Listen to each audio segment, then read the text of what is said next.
Ali. Yataddeko omukono.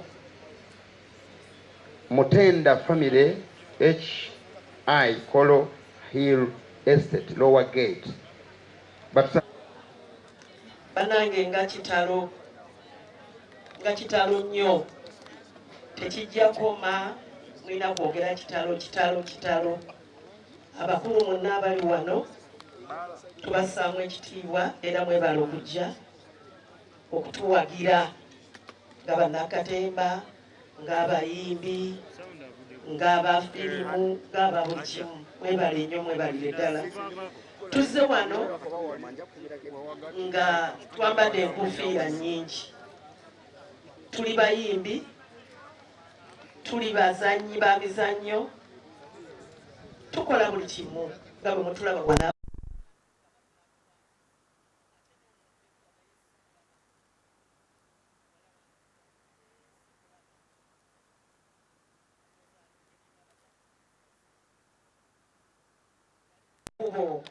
Naye kati bakiikirire Black Pause lwaki eyimiridde wano. Omugenzi njabbe kutula mangu nnyo. Omugenzi ono gwe mulaba kaali kato, kaali kasamba mupiira ku Old Kampala Wankalubo. Jangu otweyigatteko ssebo Haji. Ogenda kutuula baleetebwa n'akatebe koyimirire.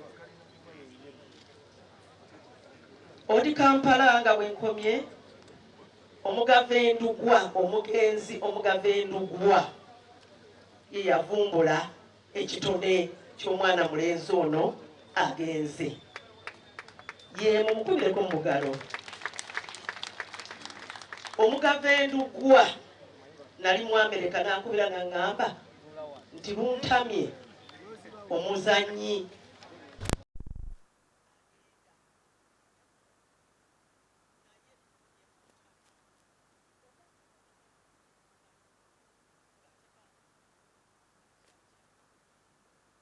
Black Pause nga ne Kato mwali tali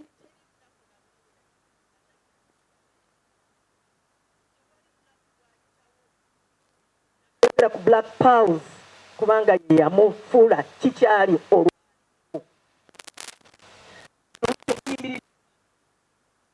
nga abaina zirimwanyina wa Mugavendugwa ng'abaana ba Mugavendugwa n'abazzukulu era nga tuyina mukulu we Haji Wankalubo.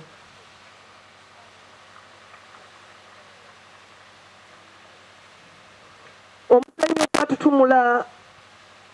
gwatutumula omulongo n'agenze amaka mu buwaŋŋanguse gwe muzannyo ogwamututumula ne gumugjayo era ng'azannyanga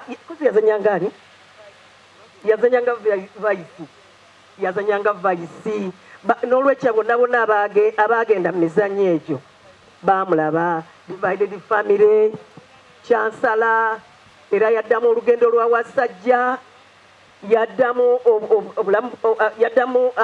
wasajja mu bizinga by'essese ziri basanga n'essanyu abe yogera omusaayi gw'obutiko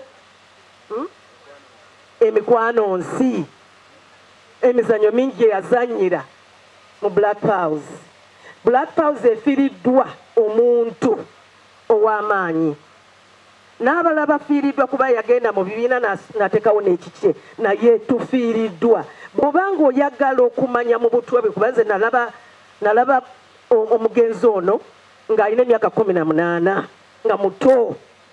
nga muto ddala n'anjagala era bwe neesimbawo ku kyabakadde yampa $1,000,000 n'aŋŋamba tandikira okwo mumukubire ku bugalo.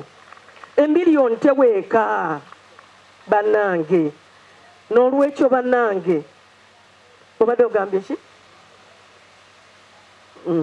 Katuwogere kubanga ayina gy'avudde si wano mu bbanga makkati ayina waavudde. Bannange tulumiddwa nnyo, naye ngenda kuwa akazindalo taata we, kuba yali amuyita taata we, naye ayogereyo akagambo kamu. Bakungubazi bannange, amanya gange nze simwogerere Wankalubo, nze menta wa Kato Lubwama. Abaludde mu bisaawe bya Katemba bamanyi bulungi. Nze nafuuka olugendo lwa Kato Lubwama okutandika okuzannya Katemba. Bamundekera ku Theatre Riverside nga muvubuka muto, banne nga bagenze okuzannya nga tannayingirira ddala Black Pearls kunyweramu, naye nali nzannya nga yavunaanyizibwa okusika curtain. Naye Kato Lubwama yakeerewa okusika curtain. Naye nzira ne mbuuza nti ani abadde asika curtain.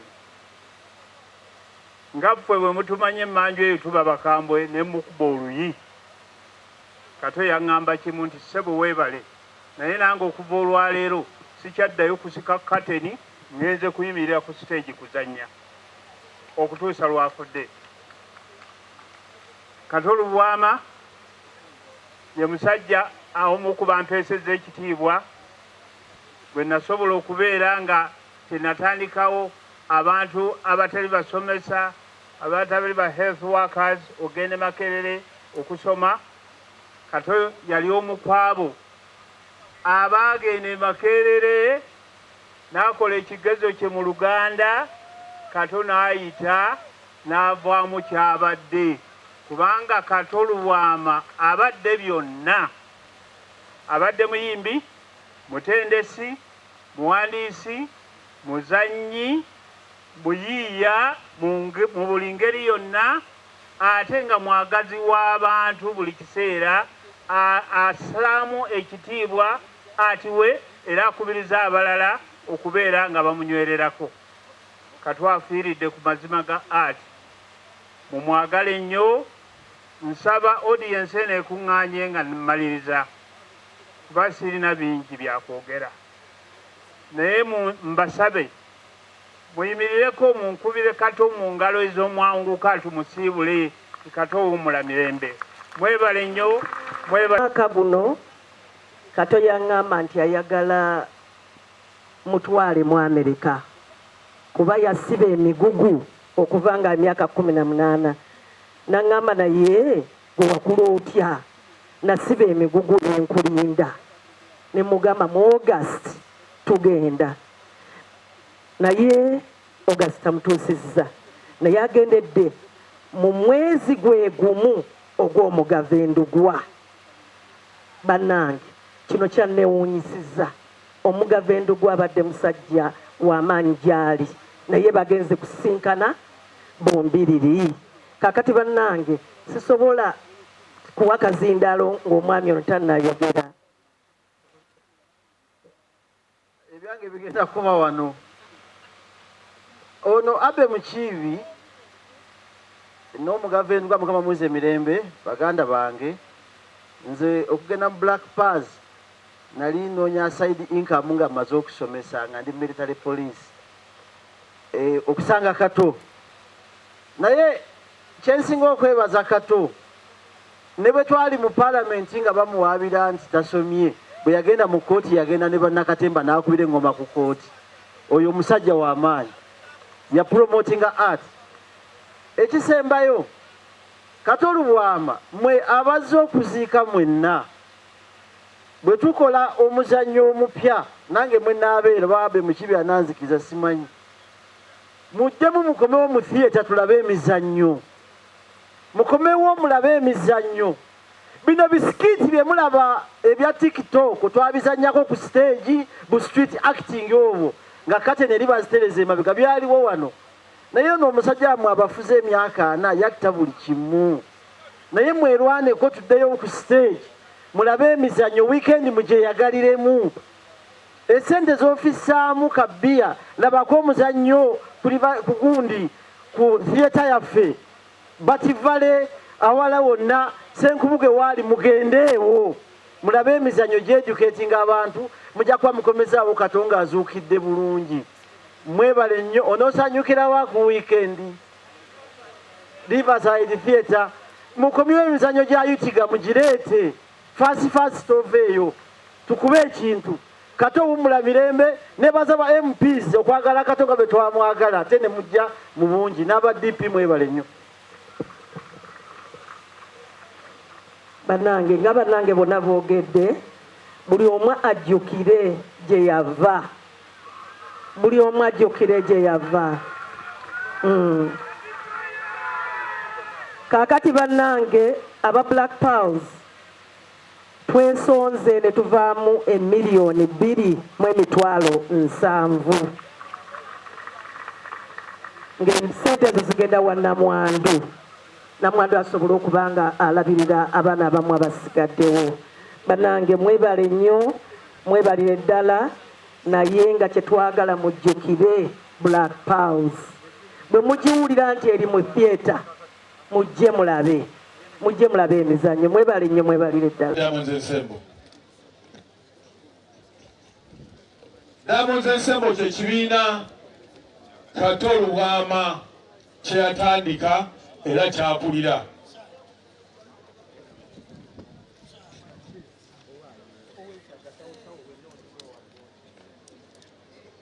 wewale nnyo ssebo director wange kalabalaba omukolo guno bassebo ne bannyabo abagenyi mwenna abakuŋŋaanye wano mu biti byammwe njagala okwebaza Katonda kubanga abaleese ku mbaga esembayo eya mukwano gwaffe muganda waffe taata waffe buli kimu kyaffe erinnya eryange ayimidde mu maaso gammwe nze Nwe Mayanja Kibirige ndi musajja mu Katemba mu kibiina ekya Diamond Ensemble era nga mazemu emyaka 10 bassebo ne bannyabo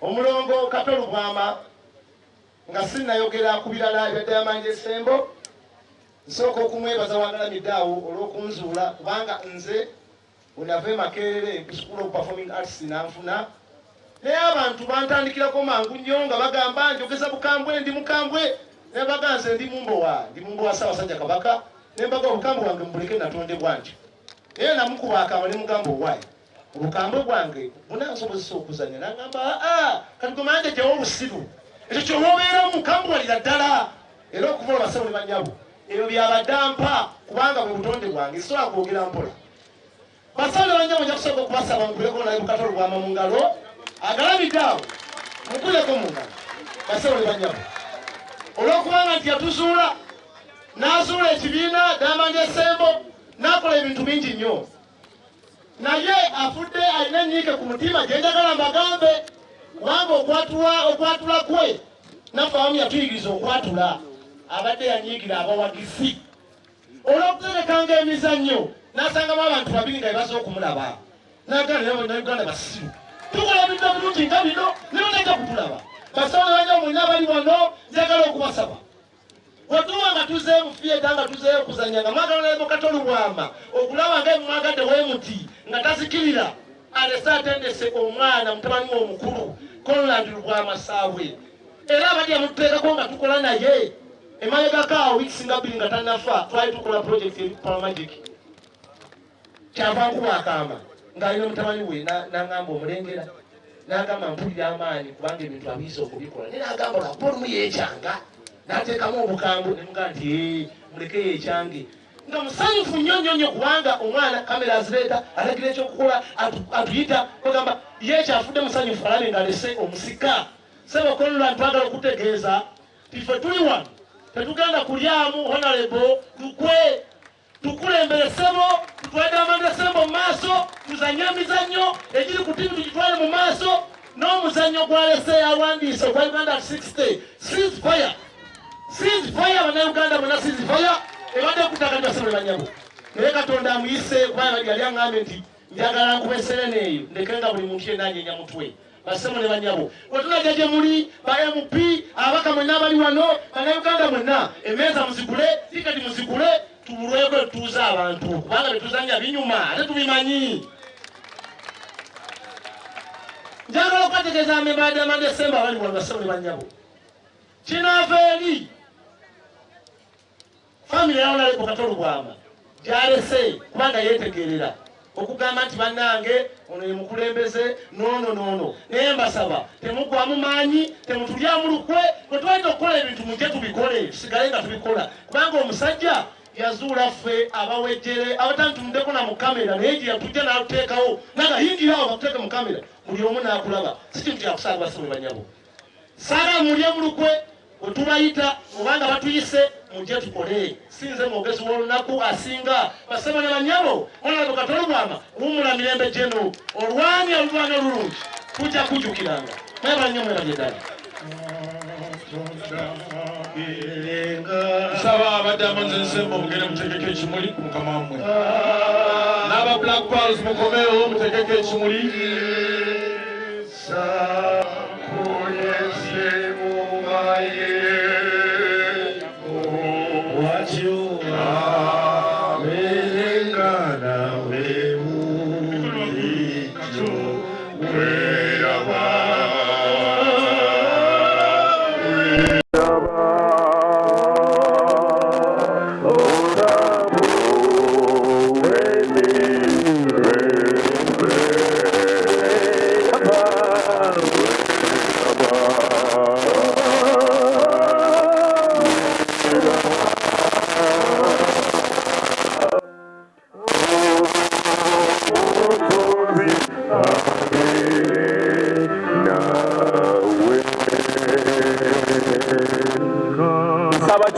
Ekitundu kino nga naye bw'osembera wano mutuni tiimu nakumaati nga naye bwewetegeka